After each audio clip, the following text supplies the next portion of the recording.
Assalamualaikum warahmatullahi wabarakatuh. Sebelumnya perkenalkan, nama saya Desi Nur Fitriana dari kelas Geologi Komputasi B. Pada kesempatan kali ini saya akan menjelaskan mengenai review tugas pada praktikum minggu pertama Geologi Komputasi dan juga praktikum minggu kedua Geologi Komputasi. Di mana pada praktikum minggu pertama ini kita akan membahas mengenai bagaimana cara membuat grafik pada Jupyter Notebook yang ada di Anaconda. Nah, langkah pertama yang akan kita gunakan yaitu kita import dulu pandas ASPD, di mana ini bertujuan untuk mempersingkat perintah pandas pada langkah-langkah berikutnya.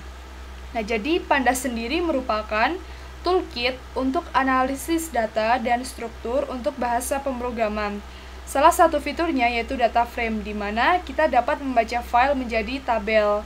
Nah, format file yang dapat dibaca pada pandas yaitu TXT, CSV, TSV, dan lain sebagainya. Namun, pada praktikum kali ini yang akan kita gunakan yaitu format CSV. Nah, setelah kita tuliskan import pandas ASPD, kita bisa running dengan cara menekan tombol Shift Enter secara bersamaan. Kemudian akan muncul bar selanjutnya, di mana kita gunakan perintah data sama dengan pd.read underscore csv dalam kurung data underscore log.csv, yang berarti data yang akan kita gunakan, pandas di sini akan membaca format file csv. Nama file csv-nya yaitu data underscore log. Nah, data ini harus kita simpan sama dengan data yang kita gunakan untuk menyimpan Jupyter Notebook ini. Kemudian untuk menampilkan datanya kita gunakan perintah print dalam kurung data. Kemudian kita running dengan menekan tombol Shift Enter secara bersamaan dan muncullah data sebagai berikut. Nah, kemudian ketika kita ingin memunculkan data kedalaman, kita bisa gunakan perintah kedalaman sama dengan data dalam kurung kurawal tanda petik depth. Berarti data depth ini akan kita gunakan sebagai data kedalaman. Setelah itu, untuk membuat outputnya, kita gunakan perintah print dalam kurung kedalaman. Nah, kemudian muncul nilai sebagai berikut. Begitu juga dengan gamma ray. Ketika kita ingin memunculkan nilai gamma ray, kita bisa menggunakan gamma ray sama dengan data dalam kurung kurawal tanda petik gr. Kemudian untuk memunculkan nilai ini, kita gunakan perintah print gamma ray. Kemudian kita running.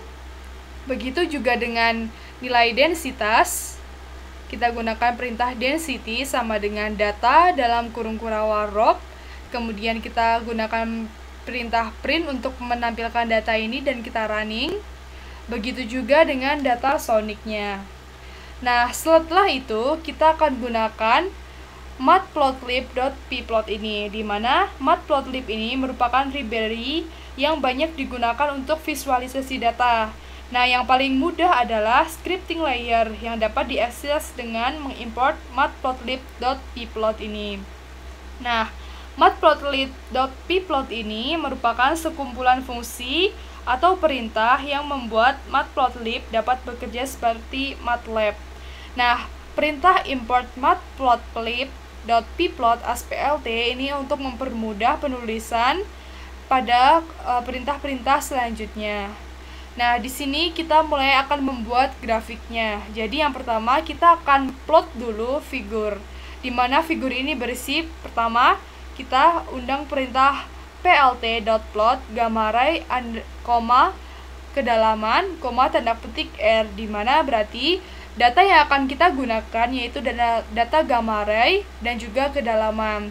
Nah, tanda petik r ini berarti menunjukkan bahwa garis yang ada di diagram nanti, itu akan berwarna merah. Nah, selanjutnya kita gunakan perintah plt.xlabel, kemudian dalam kurung gamma ray, untuk memberikan nama gamma ray pada sumbu Y. Nah, sedangkan untuk memberikan nama depth pada sumbu Y, kita gunakan perintah plt.ylabel. Nah, selanjutnya di sumbu Y itu nilai yang akan kita gunakan itu mengecil ke atas. Berarti kita harus invert terlebih dahulu nilai yang ada di sumbu Y ini dengan perintah plt.gca dalam kurung .invert underscore y-axis dalam kurung. Nah, setelah perintah ini selesai, saya akan memberikan title pada diagram ini. Jadi, perintah yang digunakan yaitu plt.title. Nah, kemudian tinggal kita masukkan saja title apa yang akan kita gunakan pada diagram ini. Di sini saya menggunakan title gamma ray versus depth. Nah, kemudian karena font yang ingin saya buat bold, maka perintah yang digunakan yaitu font weight sama dengan tanda petik bold. Kemudian untuk membuat size-nya lebih besar, maka kita gunakan perintah font size sama dengan tanda petik large. Nah, setelah itu di diagram ini saya ingin ada grid-nya. Maka perintah yang digunakan yaitu plt.grid dalam kurung true, berarti dia benar. Selanjutnya, ketika kita ingin memvisualisasikan perintah yang ada di atas, kita gunakan perintah plt.show dalam kurung. Setelah itu, untuk memunculkannya, kita gunakan Shift Enter untuk running. Nah, berikut merupakan diagram dari perintah yang telah dilakukan sebelumnya. Setelah itu, sama cara dengan di atas, ketika kita ingin membuat diagram densitas dan kedalaman, di mana langkah pertama yang akan kita gunakan yaitu plt.figure. Nah, karena di sini nilai yang akan kita gunakan yaitu nilai densitas dan kedalaman, maka di sini kita harus plt.plot densitas kedalaman, R. R di sini sama seperti tadi untuk membuat garis di diagramnya ini menjadi berwarna merah. Nah, karena kita akan memberikan nama row pada sumbu X, maka perintah yang digunakan yaitu plt.xlabel dalam kurung tanda petik row. Nah, untuk memberikan nama depth pada sumbu Y, maka perintah yang digunakan yaitu plt.ylabel dalam kurung tanda petik depth. Nah, setelah itu kita akan mengconvert nilai di sumbu Y ini dari terbesar ke terkecil. Maka perintah yang digunakan yaitu plt.gca dalam kurung .invert underscore y-axis. Nah, ketika semua perintah telah selesai, ketika kita akan memberikan title pada diagram ini, kita bisa gunakan perintah plt.title dalam kurung kita masukkan title diagram ini apa. Di sini saya menuliskan row versus depth.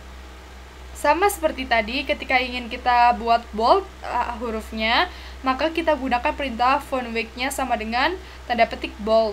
Ketika kita ingin membuat size-nya menjadi besar, maka font size-nya sama dengan tanda petik large. Nah, untuk memunculkan grid-nya, kita gunakan perintah plt.grid dalam kurung true. Nah, setelah perintah ini semua telah dilakukan, untuk menampilkan diagramnya, kita gunakan perintah plt.show dalam kurung. Kemudian kita running dengan menekan tombol Shift Enter secara bersamaan, dan ini merupakan hasil diagram yang telah diperintahkan pada kolom sebelumnya. Sama seperti yang telah dilakukan sebelumnya, langkah-langkahnya, ketika kita ingin membuat diagram sonic dan juga kedalaman, kita tinggal ganti aja plt.plot-nya menjadi sonic dan kedalaman, dimana nanti ketika sumbu X-nya ingin kita beri nama dt, maka kita gunakan perintah plt.xlabel dalam kurung dt. Ketika sumbu Y-nya ingin kita namakan dengan depth, maka kita gunakan perintah plt.ylabelnya dalam kurung depth. Nah, sama untuk mengkonvert nilai dari terbesar ke terkecil, kita gunakan perintah plt.gca dalam kurung titik invert y-axis dalam kurung. Untuk memberikan title-nya, berarti kita gunakan perintah plt.title dengan nama di sini yaitu dt versus depth dengan font yang large dan juga bold. Dan untuk menampilkan grid-nya, kita gunakan perintah plt.grid. Nah, selanjutnya untuk menampilkan perintah-perintah di atas, kita gunakan plt.show. Setelah kita running, maka diagram yang dihasilkan yaitu sebagai berikut. Pada kesempatan selanjutnya, saya akan mereview mengenai tugas if-else pada minggu kedua. Nah, jadi if-else sendiri itu diaplikasikan pada penerapan jenis batuan. Pada Python itu ada beberapa kondisi, diantaranya yaitu if, else, dan juga elif. Dimana if ini digunakan untuk mengeksekusi kode jika kondisi bernilai benar. Nah, sedangkan else digunakan untuk menentukan tindakan apa yang akan diambil jika kondisinya itu tidak sesuai. Sedangkan elif itu merupakan kode program yang akan menyelesaikan beberapa kemungkinan yang bisa terjadi. Bisa banyak dan tidak hanya satu. Nah, selain itu kita juga akan gunakan operator pembanding. Jadi langkah pertama yang akan kita gunakan, kita masukkan dulu data apa yang akan kita gunakan pada praktikum ini. Nah, di sini kita gunakan perintah import pandas aspd, di mana ini berfungsi untuk mempermudah menulis pandas pada kolom-kolom selanjutnya. Sama seperti tadi, pandas ini dapat digunakan untuk membaca file menjadi sebuah tabel. Format file yang akan kita gunakan pada praktikum ini yaitu CSV. Sehingga setelah kita running import pandas aspd, kita masukkan data sama dengan pd.read_csv dalam kurung nama file yang akan kita gunakan. Sama seperti tadi, nama file ini harus sama di folder yang sama dengan Jupyter Notebook yang akan kita simpan. Kemudian, untuk memunculkan nilai densitas batuannya, maka kita gunakan perintah print data. Kemudian kita running dan muncullah nilai densitas sebagai berikut. Nah, untuk sumber data nilai densitas ini akan kita cantumkan di bagian bawah. Nah, yang pertama kita akan berlatih menggunakan if, else, elif pada batuan sedimen. Nah, jadi di sini jenis batuan yang akan kita gunakan akan kita input sendiri. Maka kita gunakan perintah jenis underscore batuan sama dengan input dalam kurung rock type. Rock type-nya yaitu ada batuan sedimen, batuan beku, batuan metamorph. Kemudian densitas batuannya juga ingin kita input sendiri nilainya nanti, berarti kita gunakan perintah density underscore rock sama dengan input dalam kurung tanda petik density. Kemudian yang pertama yang akan kita gunakan yaitu jenis batuan sedimen. Maka perintah yang dapat kita gunakan berdasarkan data ini yaitu if density rocknya lebih sama dengan 1.7 dan density rocknya kurang sama dengan 2,3, maka nama batuan yang akan muncul yaitu sedimen. Elif density batuannya lebih sama dengan 2,0 dan density batuannya kurang sama dengan 2,6, nama batuannya yaitu sandstone.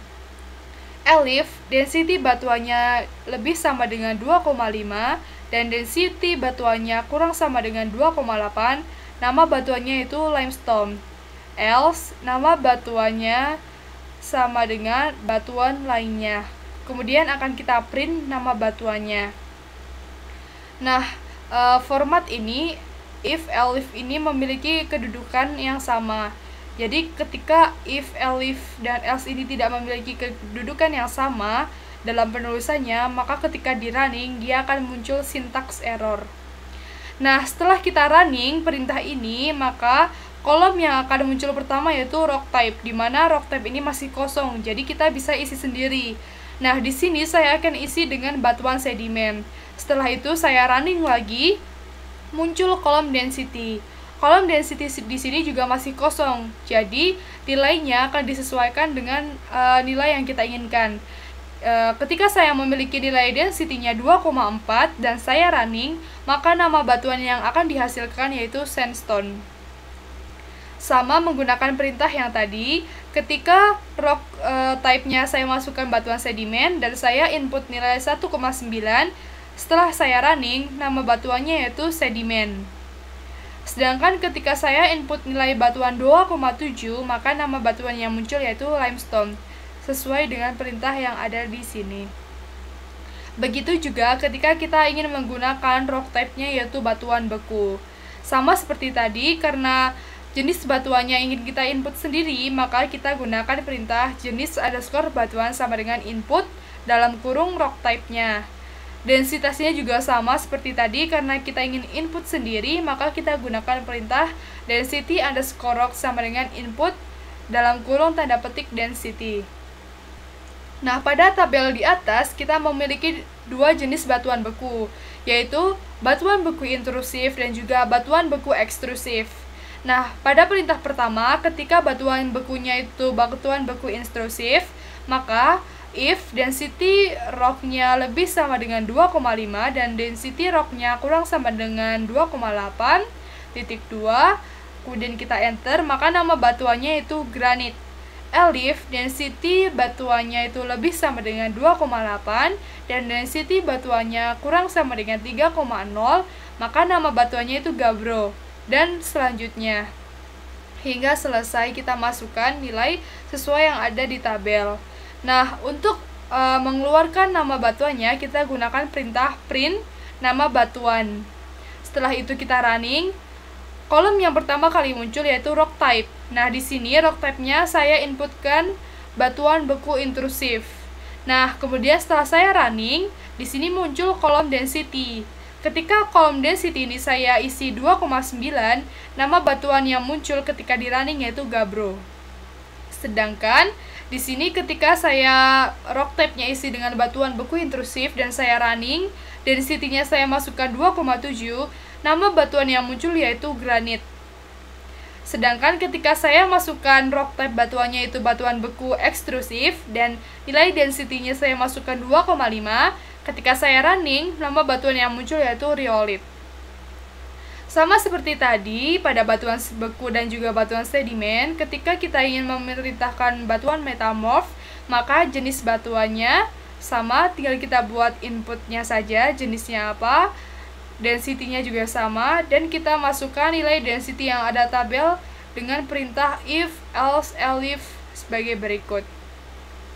Nah, ketika saya running, kolom yang pertama kali muncul yaitu rock type-nya.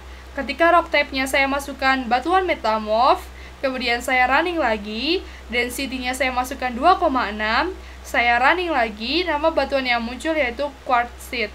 Sedangkan ketika batuannya saya masukkan densitasnya 3,1, nama batuan yang muncul yaitu amphibolite.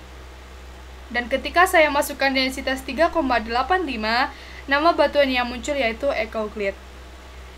Nah, sekian review pada kesempatan kali ini, kurang lebihnya mohon maaf, selamat siang.